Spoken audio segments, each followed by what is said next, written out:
Hello and welcome to American Amnesia. I'm your host, Cliff Garner, and I tried to make this episode last night, and it really got too far afield, really, to be what I wanted. I don't know, I may pull it out of the hat and throw it up there, recategorize it possibly. I did a little bit too much meta discourse, I think, on it, and it's really easy to get caught up in that because the meta discourse is actually kind of interesting, and it also really contextualizes what has gone on with Antifa and its relationship to the various socialist movements over the years. That it really is pretty fascinating, at least to me, as particularly as a historical viewpoint. My viewpoint is basically historical, and pulling it out of that context is sometimes a little difficult. So, at any rate, the thing is that Antifa has predecessors that go back to the nihilists and the terrorists, actually, of the early socialist revolutionary movements that sprouted out, with the growth of Marxism and the revolutions that occurred after 1848 that picked up steam and eventually brought about the Russian Revolution and of course, the one in the overthrow of nationalism in China and the growth of communism through the Third World for much of the Cold War period. That does have its parallels, and these are very significant. And the comparison to Rosa Luxemburg and her Spartacists is apt. It is very accurate. This is a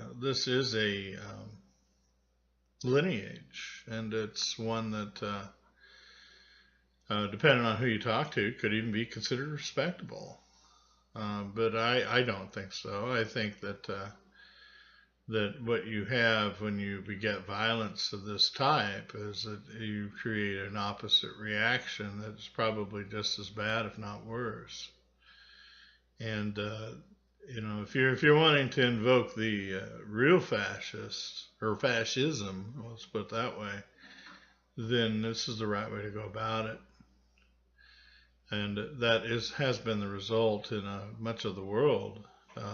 Most of the revolutionary movements have actually, if you look at it, come from more of a fascistic angle, in which the powers that be within a country work with the government and certain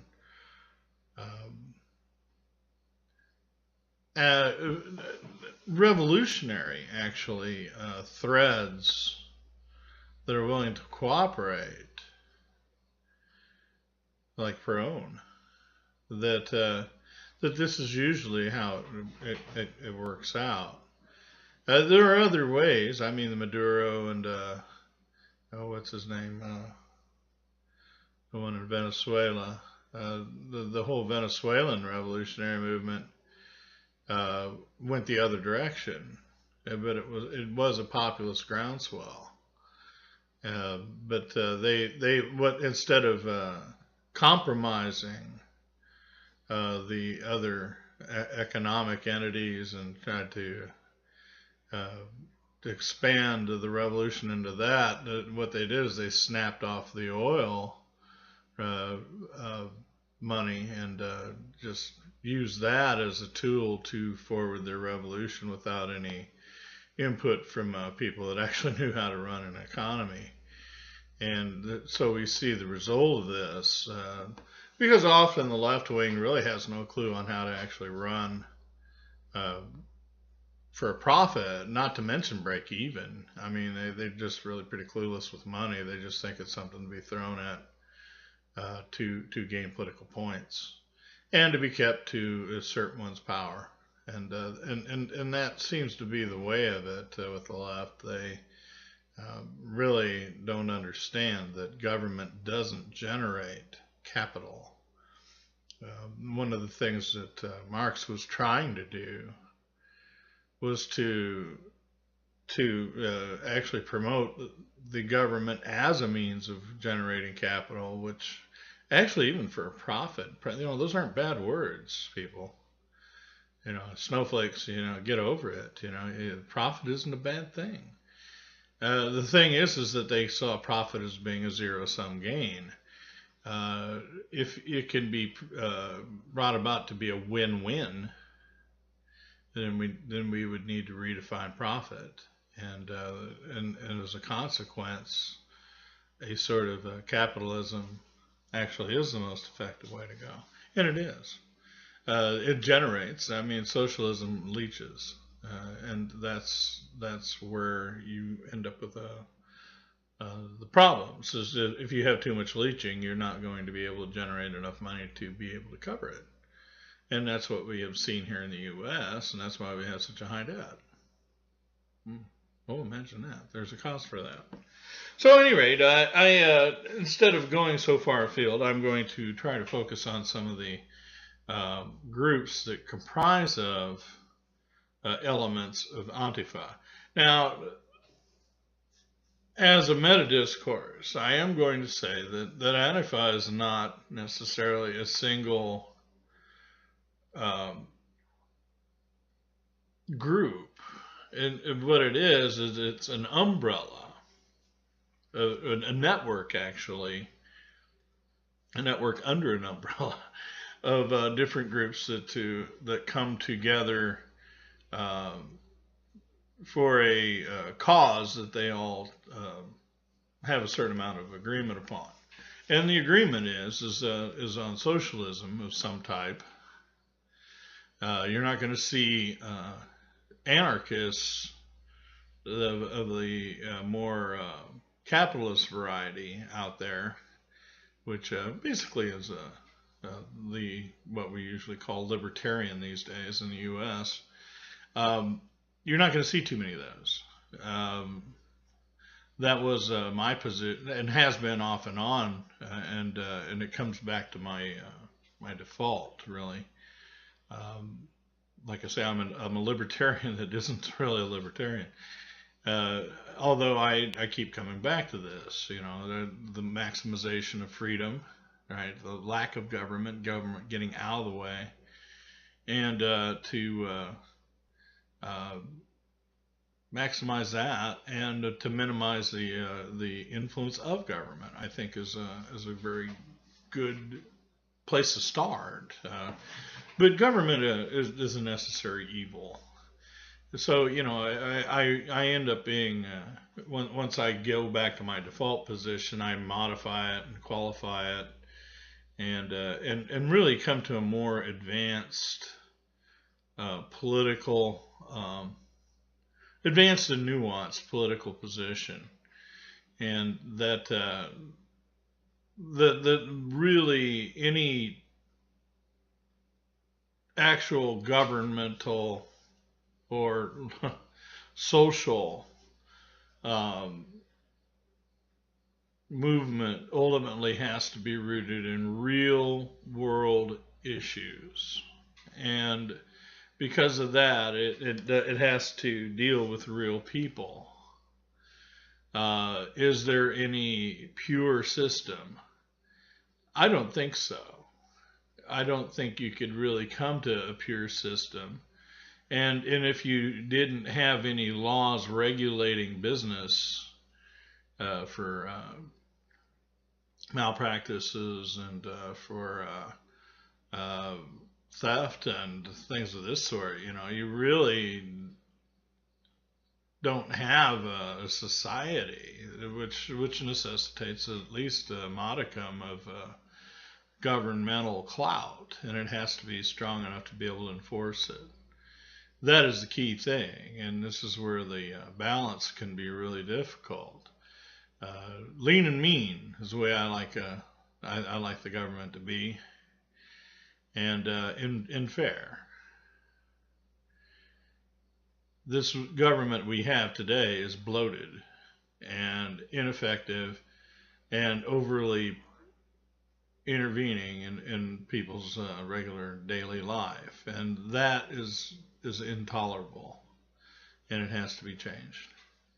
So, at any rate, the umbrella that Antifa represents is actually a socialist and tending towards a violent revolutionary type of socialism, whether it be communist or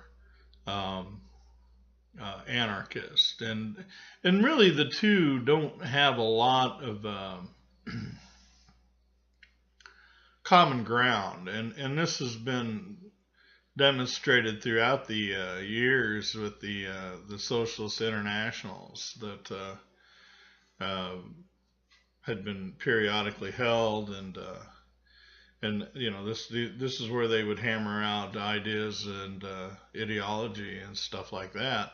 And the two have never gotten along. You had the Bakunin, Proudhon, and oh goodness, so there's a couple other anarchist thinkers that they were definitely in competition with, and not only just competition, but very intense rivalry with Marx and Engels and the coteries that sprouted up around them. And they would expel and anathematize each other throughout the years. And there was not very much agreement. The social democracy was a compromise that the Marxists at first went into and then later rejected after the Bolshevik Revolution. And in fact, the Bolsheviks embraced the fascists before they would even think about the Social Democrats at one point in time. In fact, well, actually more than one point, but it lasted for years. The change came with the invasion of Hitler and the Germans into communist Russia in 1940. I think it was 1940 or 41. Can't remember which. I think it was 41 now that I think about it. But when the double cross came about, that's when they changed their mind about it. And up until then, they were actually quite willing to deal with them. And they rather liked Mussolini, although they didn't trust Hitler very much. Hitler's problem. See, we're when you talk about fascism and Nazism, the National Socialists sprouted off from a socialist position. They were a workers' party, which means that they were promoting maybe not necessarily unions, but they were definitely promoting the workers' position against the management. And they were also a nationalistic type of thing.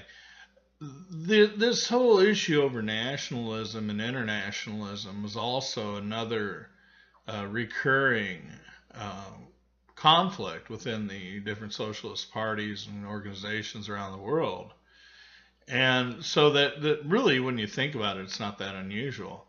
If you look at the Fabian Society of Britain, they were also national British socialists.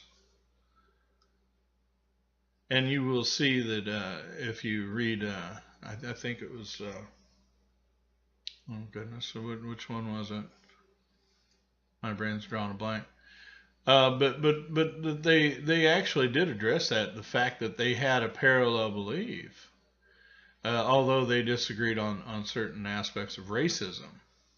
Okay, and that see these types of issues are completely swept under the rug, and such nuance is not even considered by the cry bullies. This is how ignorant They are, and anti-intellectual and anti-historical. They are, and they cannot endure a debate because they have nothing to stand on. And just even a brief examination of history overthrows so much of what they even pretend to know. You know, it's really amazing. So at any rate, to look at these groups that are behind that are under the umbrella. I got an article here from the Gateway Pundit. This was from April 27th, 2017. It's by somebody named Carter. There's no second name for it. I'm not sure it's first name or last name. It says new domestic terrorist Bill Ayers working with Antifa terrorist group. Now, Bill Ayers was a one of the founding people within the Weatherman group that splintered off from the SDS in the late 1970s.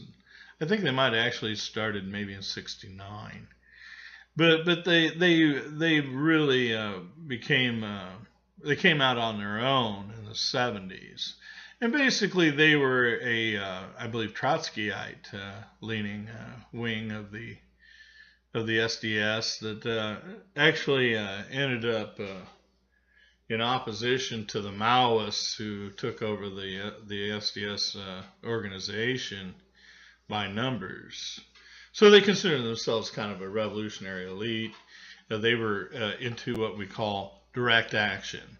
And that's what we're talking about when we talk about the propensity towards violence by certain groups, and particularly when we're talking about leftist revolutionary politics. Direct action is not just protest, but rioting and the theater of the absurd and all these kinds of things.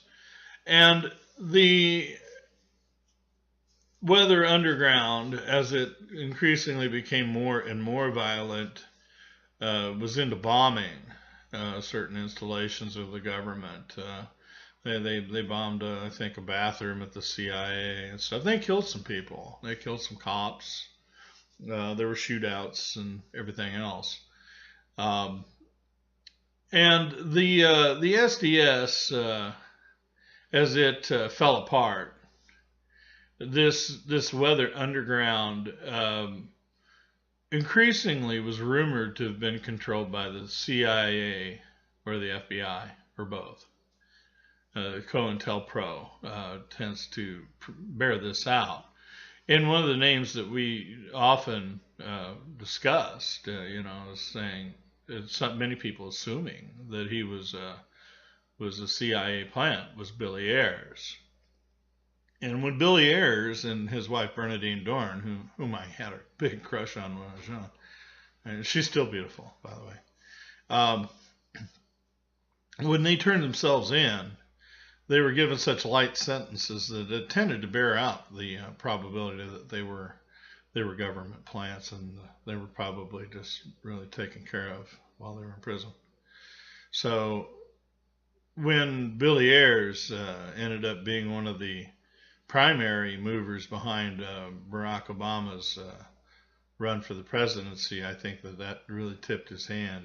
And to this day, I do believe that a lot of the gaps in Barack Obama's background are from him working for the CIA. I do believe that that's what he did.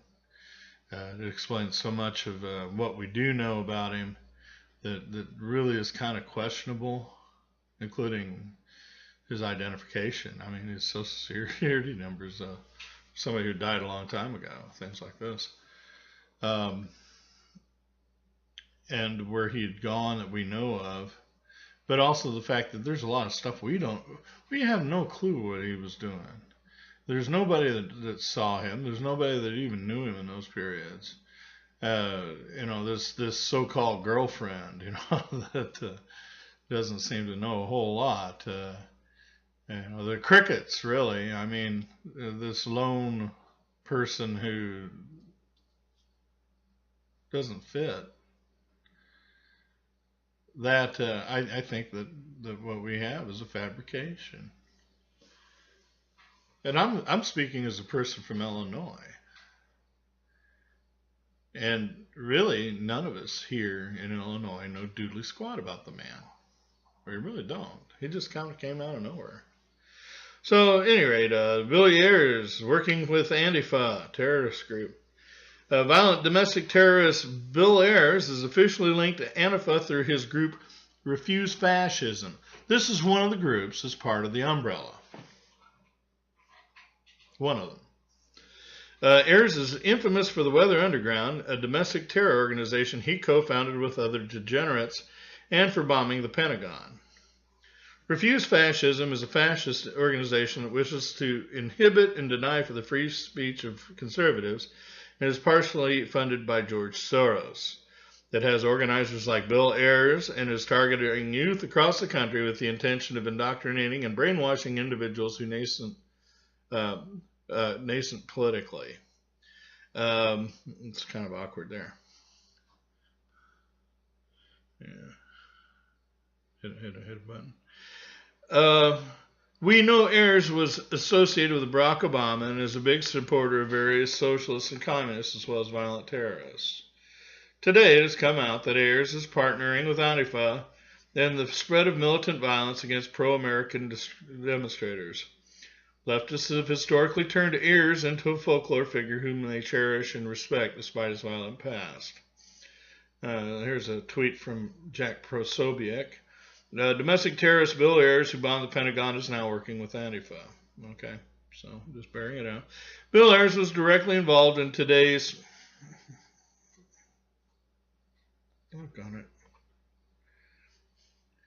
In today's Berkeley protests, and has been actively involved in numerous actions against the Trump administration.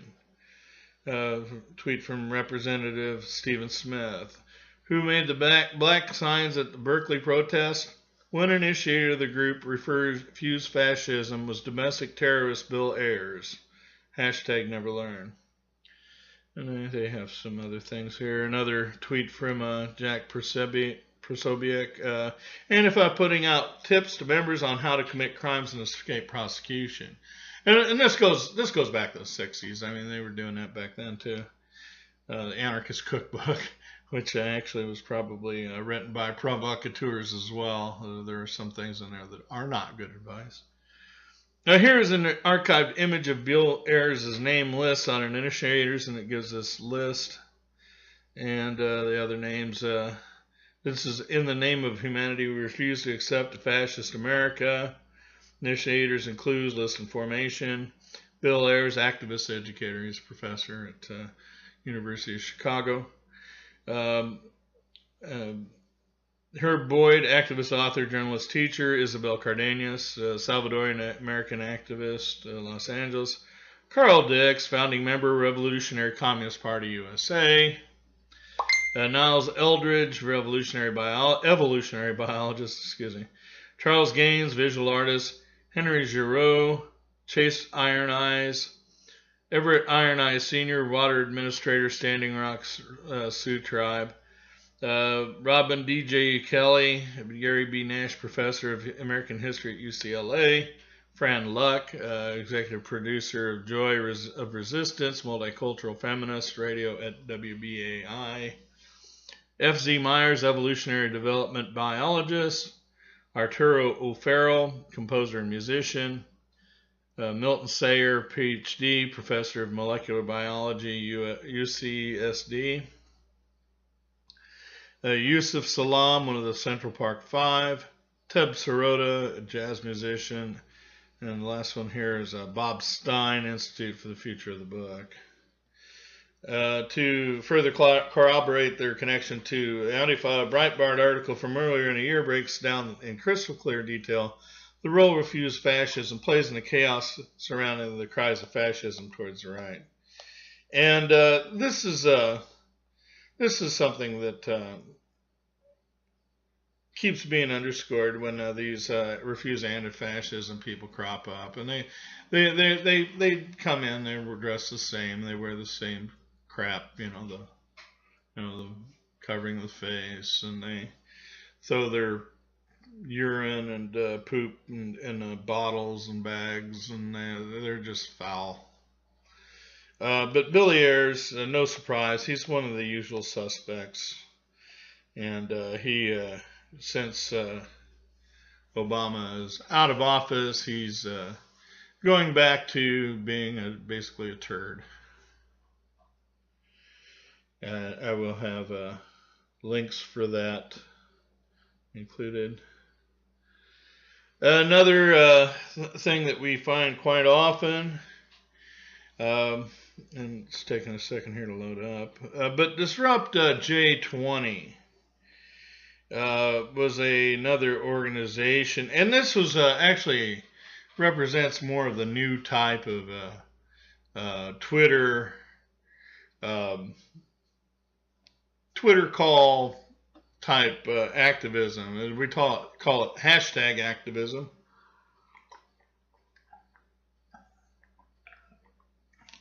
And it doesn't necessarily have to be left wing or right wing or whatever. It can be even non-political, such as Gamergate.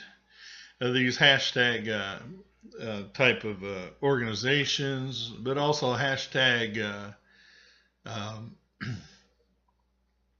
calls to specific time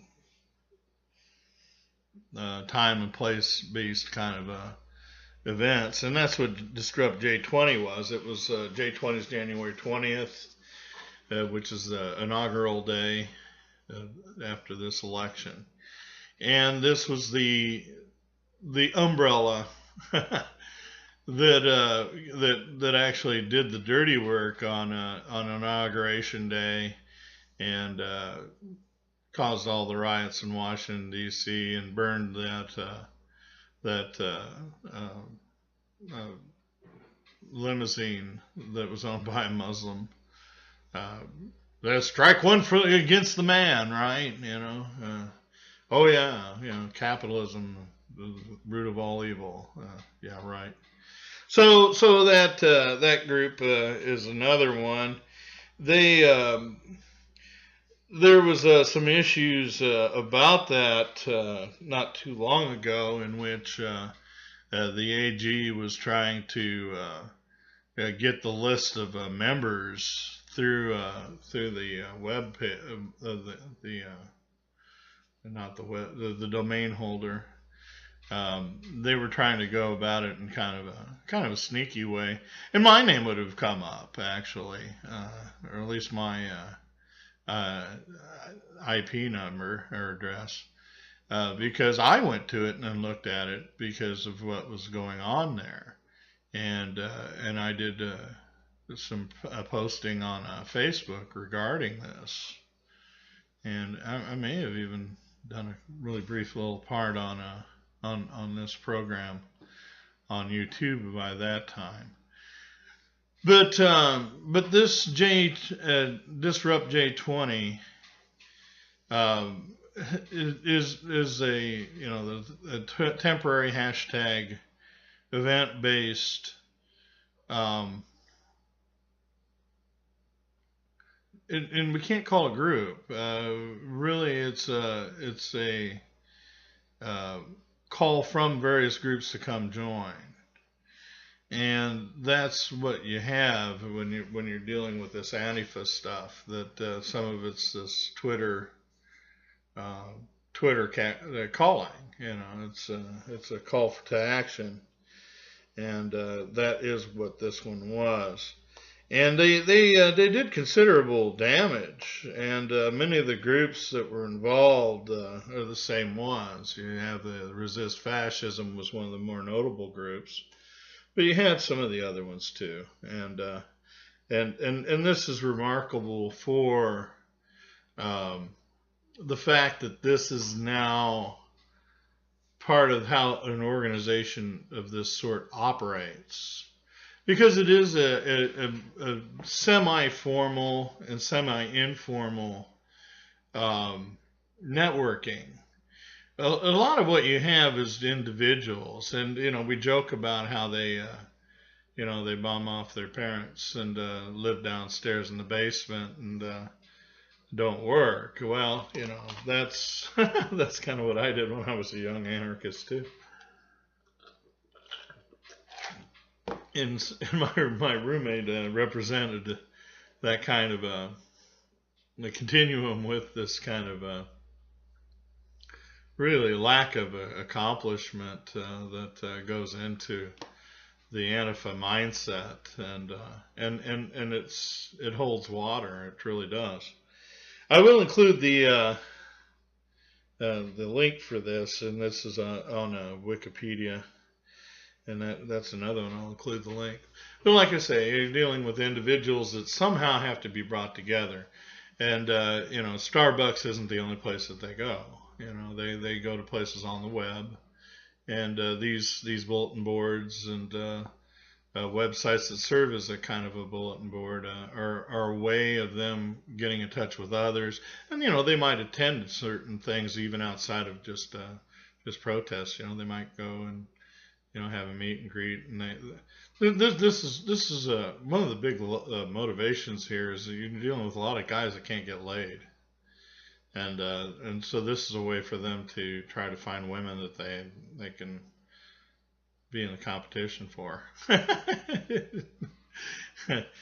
Happy girls, right? And that's why so many of them are actually so very ugly when they find themselves in demand suddenly. Another one of the groups is the Revolutionary Abolitionist movement. I won't read all of this; I'll only read part of it. But this is from revolutionaryabolition.org. This is where their organization is. They are a Antifa type group that interlinks with them. They wear the black masks and stuff. This is actually one of the few places where you'll find people of color joining into the Antifa type stuff. And I'll like I say, I'll read a little bit here. Who they are about the Revolutionary Abolitionist movement. The Revolutionary Abolitionist movement is a political movement dedicated to freeing people from bondage and building resistance in the United States. We situate our political movement in the context of the abolitionist struggle against slavery and continue in the tradition from Nat Turner to the Black Liberation Movement. A lot of them also, not necessarily this group, but you'll find a lot of these small splinter groups that are also comprised of the Antifa movement relate very heavily to John Brown. And it goes for the same reason, and it's this revisionist history. We believe the Civil War was never resolved and the system of slavery transitioned into the prison industrial complex. Our struggle today must begin from this starting point. Lastly, as revolutionary anarchists, the abolitionist struggle must extend to the state and capitalism, the perpetrators of oppression. The revolutionary movement in the U.S. today is at a crossroads as fascist movements are expanding and the state becomes increasingly authoritarian. The Rojava Revolution in northern Syria provides us with a model for revolution today with its foundation in communal and council-based political organization and militant defense. And by the way, that is a splinter of al-Nusra. Okay, you see where this comes from. They won't tell you that, though. Basically, they do identify with terrorists. Short-term goal, the Underground Railroad. We will create networks for those facing detention, incarceration, deportation, or white supremacist violence to escape and live with dignity. We invite revolutionaries to help build a contemporary underground railroad outside the reach of the state.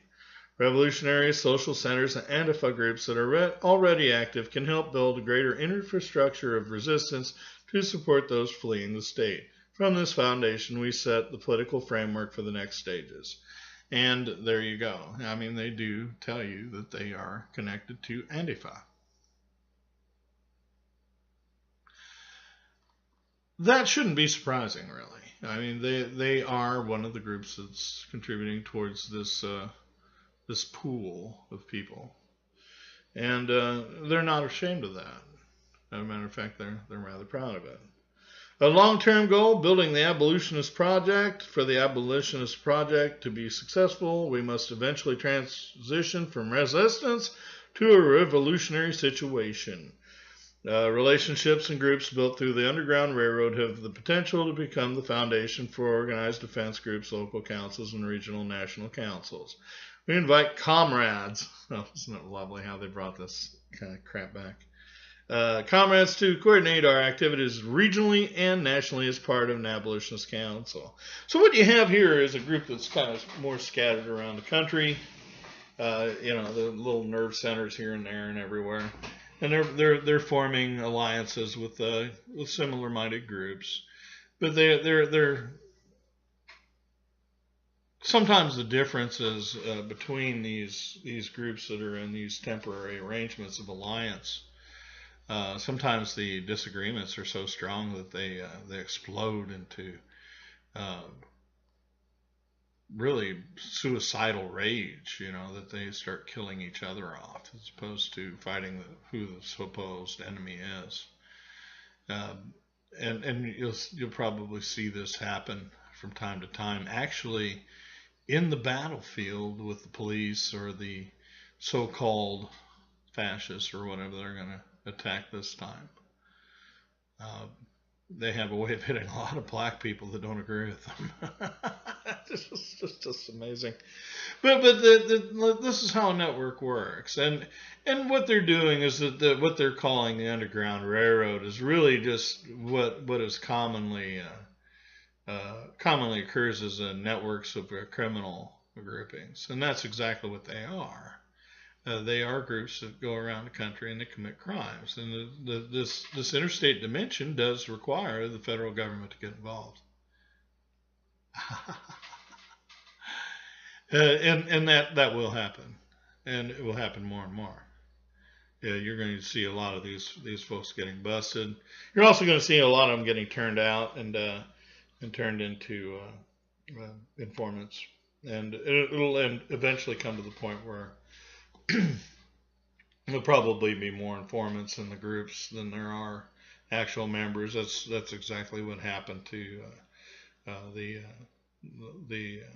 white supremacist movements. They actually thrived in the 80s and 90s, but before the Clinton era was over, it was pretty much done. I mean, guys like David Duke, I mean, they've been turned over. They probably keep the government informed of who's on their rolls. Sessions is the one that destroyed the Klan in Alabama. I mean, he turned them out. So that's the thing. These groups eventually become a shell of what they used to be. You really can't expect them to do much. I mean, the ineffectuality of the white supremacist movement for decades has been obvious. Although, some people just have these nightmares about them. Well, I guess so. They wore sheets and stuff, but that wasn't necessarily right wing. And a lot of the socialist movement did thrive in the South. And this was during Jim Crow.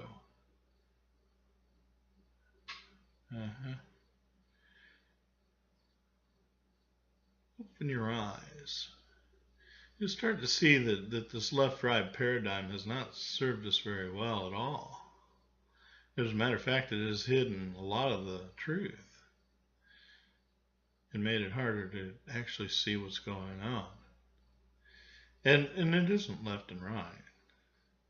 Even these so-called leftists, they're not what they seem to be either. And you do have to wonder how much of this is the government's manipulation. During the 1999 WTO riots, you had the same type of characters. This is when these guys actually first materialized in the U.S. That whole thing had disappeared in the mid-70s, so probably about 74. And by the time that Carter had gotten elected, the Democrats had said that any type of direct action of this sort by the left would be met with force. That's what they told us. They told people my age that they would shoot us. They did. And they didn't make a big deal about it like they did with Kent State. They didn't give a damn. Don't make them martyrs, just shoot them. That's what Stalin said. That's what they did. So that whole type of direct action had disappeared from about 74 to 99. Just disappeared. You just didn't see it. There were probably a few incidents just prior to that, with the late 90s, the end of the Clinton era. And, Bill felt their pain. Oh, I understand where you're coming from. No, you don't, Bill. You haven't got a clue. You're taking their freaking money. So that whole genesis represented a big change in American politics, and it didn't last very long. It probably petered out about, about 2004. You really didn't see much of it for a while, and it kind of receded into the background until towards the end of Obama. And why? Why did that happen? Now in Europe, Antifa was a vital movement. One of the things, though, that you have to keep in mind is that the way we perceive politics here in America and the way that they do it in Europe they're remarkably different. And here in the U.S., we never really bought into Marx until the cultural Marxism seeped in, with what Marcuse and Fanon and those guys. This cultural Marxism and the non-white racism, which really is just fascism on the other foot. That these movements were actually the Marxism that did go through. Marxism didn't really take hold until the 60s. It was there. There were important people that believed in it, but it didn't really take root. Not that way. Not like it did in Europe. And when Carter got elected, that's when the direct action as a political expression pretty much disappeared. I mean, you had ACT UP doing the theater of the absurd and things like that, but that was pretty small in scale if you think about it and compare it to how Antifa is trying to act now and how it has acted in Europe all along. And all you have to do is look at the difference between what they're doing now here and what they were doing over there in Hamburg. There's really no comparison. And it's because they've had a lot longer to actually just really metastasize. Over here, they keep getting dug out. See where I'm coming from. So at any rate, there's, like I say, there's a couple groups I'm really wanting to get to here and a couple issues that I want to also deal with. And come on.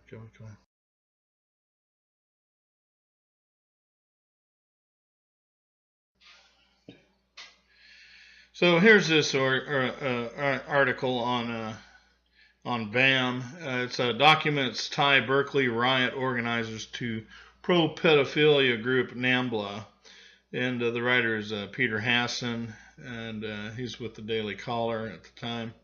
And this was April 28th, 2017, so earlier in the year. And it says here, the left-wing activists behind the anti-conservative riots at Berkeley have ties to one of the nation's most prominent pro-pedophilia organizations. The Coalition to Defend Affirmative Action, Integration, and Immigration Rights, and Fight for Equality by Any Means Necessary, more commonly referred to as by Any Means Necessary, or BAM, B-A-M-N, is one of the most militant leftist groups waging a campaign against conservatives and Trump supporters in Berkeley. They have ties in Berkeley, and they also in somewhere in the north. The groups planned aggressive demonstrations against conservative commentator Ann Coulter, and the students coming to hear her talk led to the cancellations of Coulter's speech this week due to safety concerns. And this was after the Milo Yiannopoulos riots that occurred in Berkeley. MAM's parent organization worked directly with the North American Man-Boy Love Association, or NAMBLA, in the years just before it founded BAM, according to NAMBLA documents reviewed by the Daily Caller. In addition, a member of that parent organization said to have founded BAM is an admitted member of NAMBLA, which she has described as the victim of a witch hunt. Never fails. Although the left is witch hunting gleefully right now. BAM, which did not return a phone call and voicemail seeking comment, was founded by the Revolutionary Workers League. Oh, okay, yeah, it's not Minnesota, it's Michigan. A small Detroit-based Marxist organization.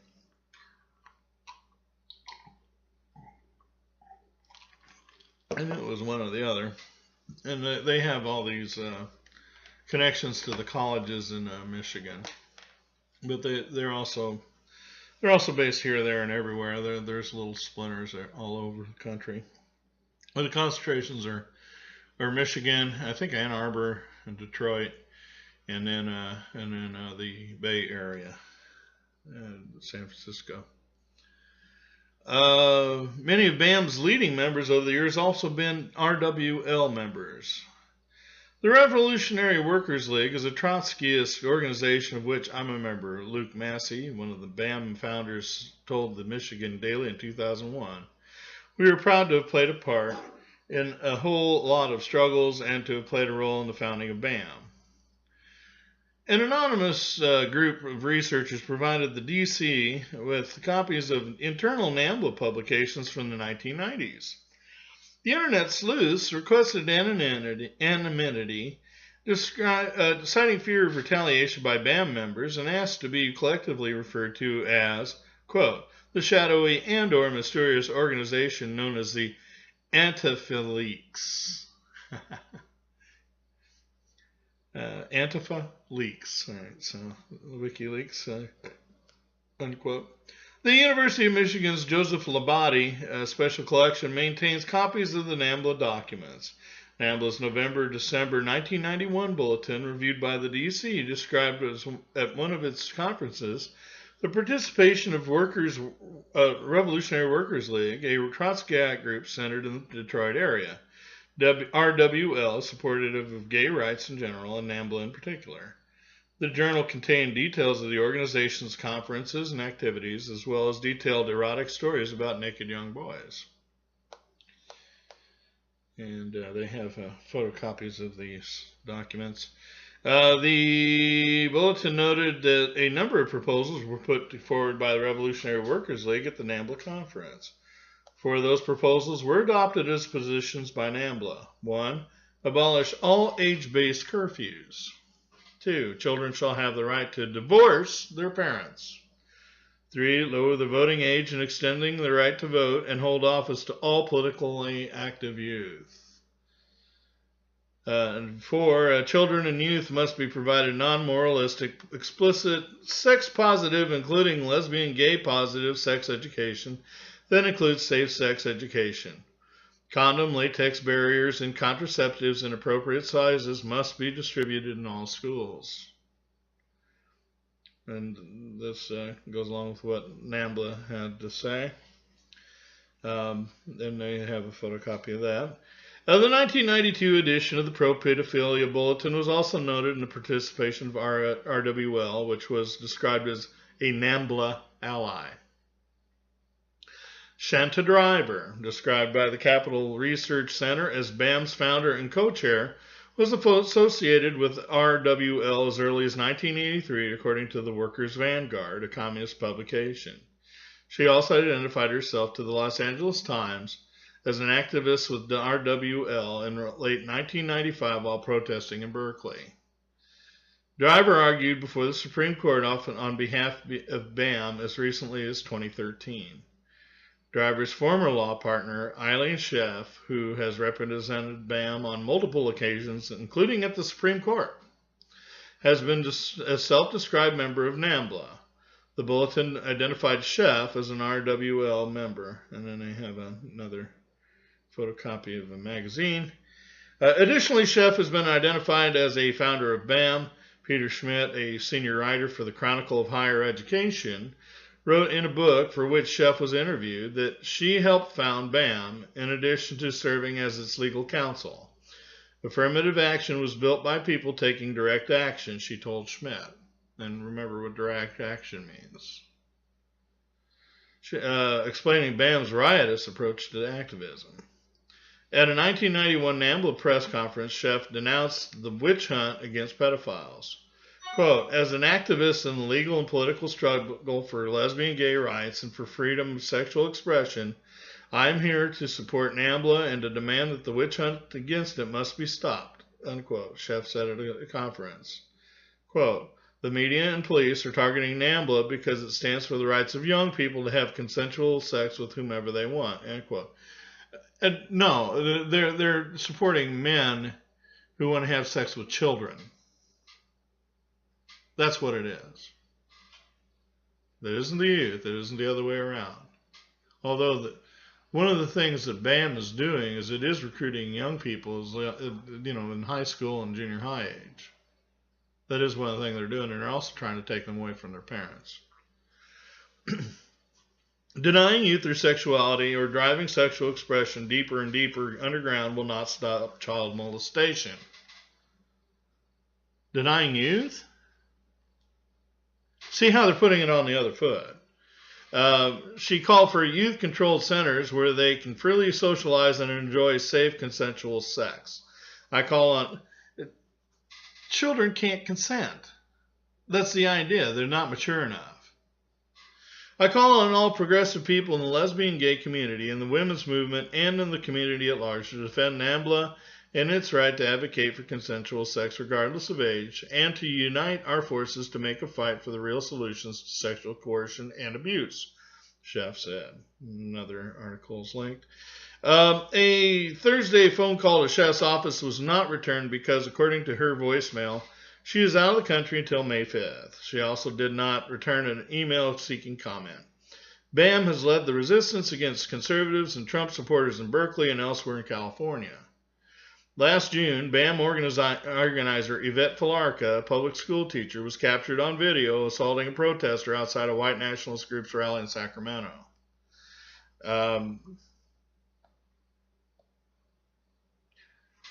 She also just recently gave the YAF leader who is bringing Ben Shapiro back to Berkeley, cited him served him with papers for a what is that where they can't contact each other.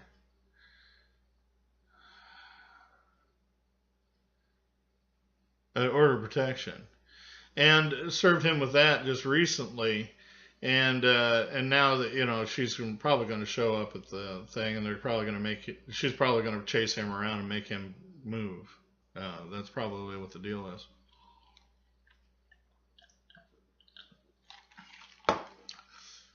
They are not a group of good people. If there's more, I think that's sufficient though.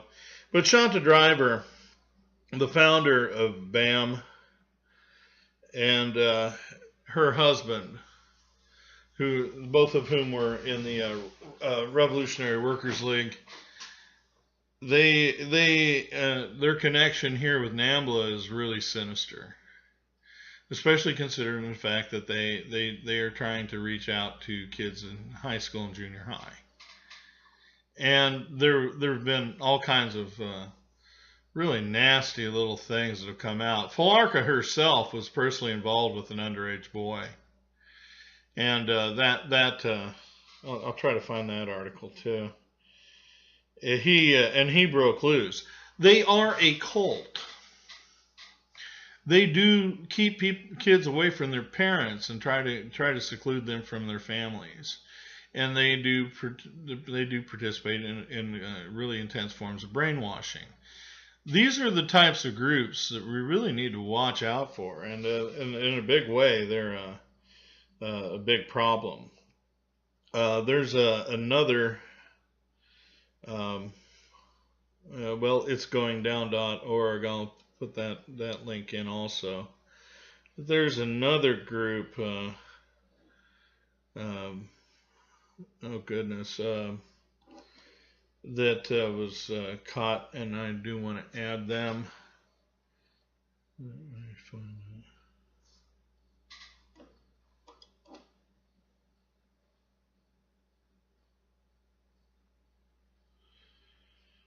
that. Out there.